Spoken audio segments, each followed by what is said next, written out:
Shalom, selamat pagi, jemaat dikasih Tuhan. Saya menyapa Bapak Ibu Saudara semua, apa kabar? Saya berharap kita semua baik, semua sehat, amin.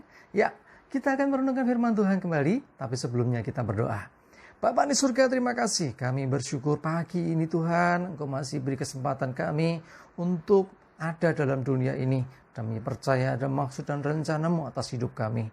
Dan kami juga akan merenungkan firman-Mu, urapi kami semuanya. Dalam nama Tuhan Yesus kami berdoa. Amin.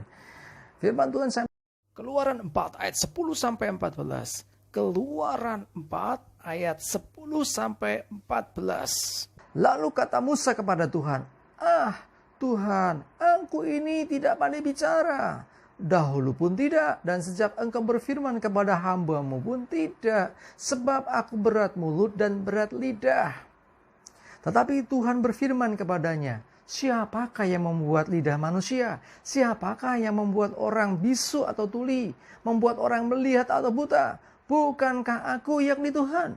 Oleh sebab itu pergilah, aku akan menyertai lidahmu dan mengajar engkau apa yang harus kau katakan. Tetapi Musa berkata, Tuhan, utuslah kiranya siapa saja yang patut kau utus. Maka bangkitlah murka Tuhan terhadap Musa dan ia berfirman, bukankah di situ Harun, orang Lewi itu kakakmu? Aku tahu bahwa ia pandai bicara. Lagi pula ia telah berangkat menjumpai engkau. Dan apabila ia melihat engkau, ia akan bersukacita dalam hatinya. Saudara bisa lanjutkan lagi bacaannya nanti ya. Tapi saya mau ambil satu poin di sini. Bagaimana Tuhan memanggil Musa. Bagaimana Tuhan mau mengutus Musa untuk menyelamatkan bangsa Israel dari perbudakan Mesir, untuk Musa menghadap Fir'aun dan memperjuangkan nasib bangsanya di depan Fir'aun. Nah, ketika Tuhan memilih seseorang, sesungguhnya Tuhan sudah tahu akan potensi dalam diri orang itu. Tuhan sudah melihat potensi di dalam diri Musa. Sehingga saya percaya ketika Tuhan memilih seseorang, maka dia tidak salah pilih.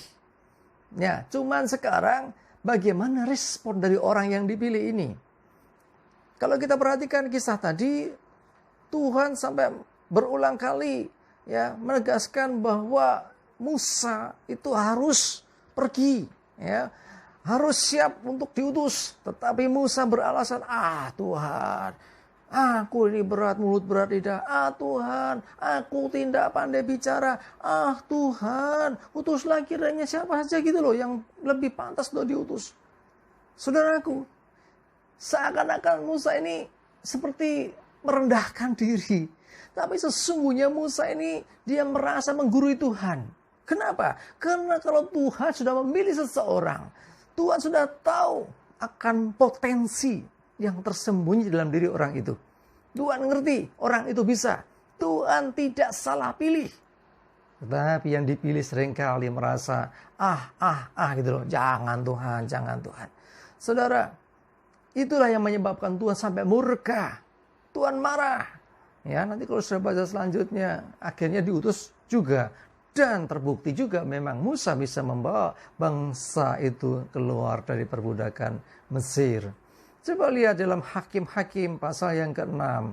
Hakim-Hakim 6 ayat yang ke-11 sampai yang ke-16. Saya bacakan.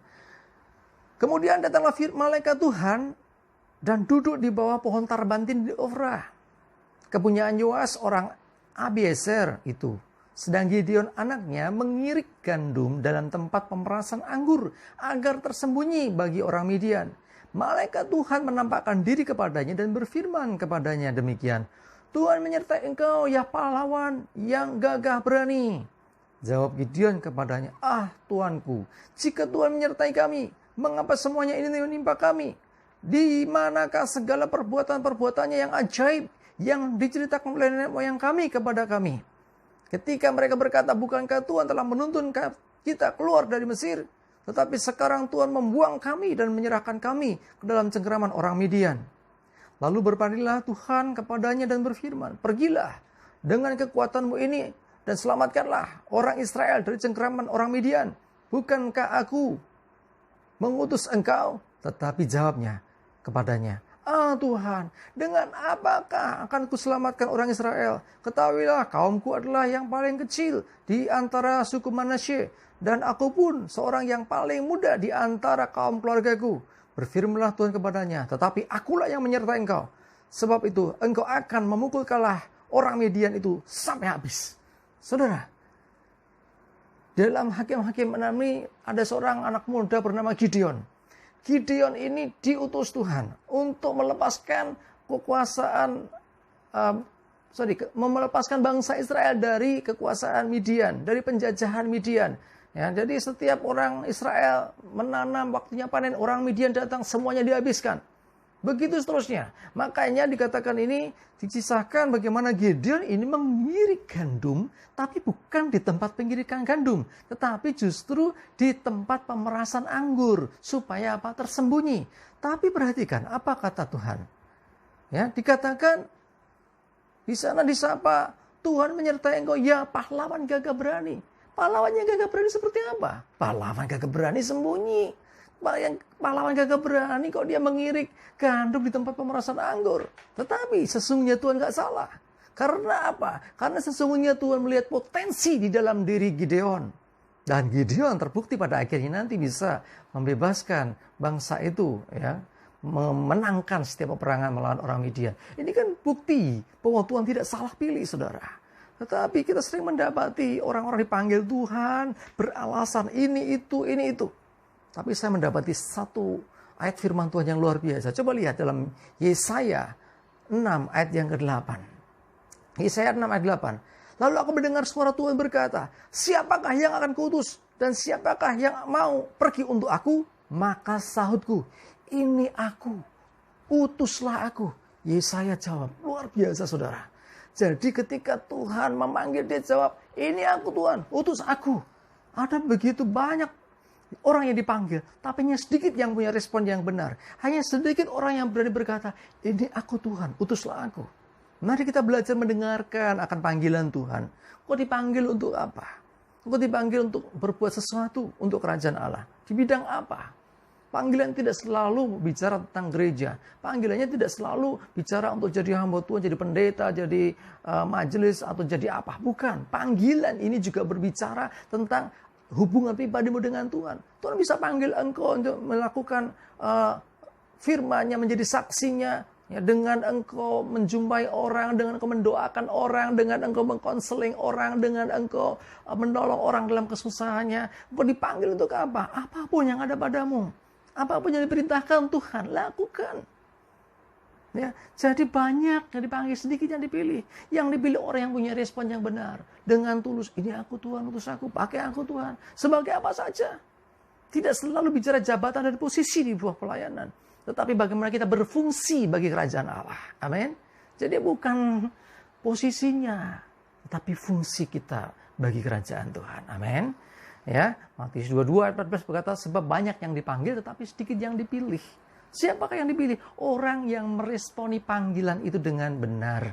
Orang yang hidupnya berkenan kepada Tuhan. Amin. Ayo sama-sama dengarkan panggilan Tuhan. Jangan beralasan, Tuhan gak salah kok. Jangan lihat kelemahanmu. Tuhan justru pakai kelemahan kita untuk menyatakan kuasa dan kemuliaannya. Ya, jadi bukan karena engkau hebat Tuhan mau panggil. Bukan karena engkau pinter Tuhan panggil. Bukan itu semua. Tuhan memanggil seseorang karena Tuhan tahu ada potensi tersembunyi yang mana mungkin orang itu sendiri nggak tahu.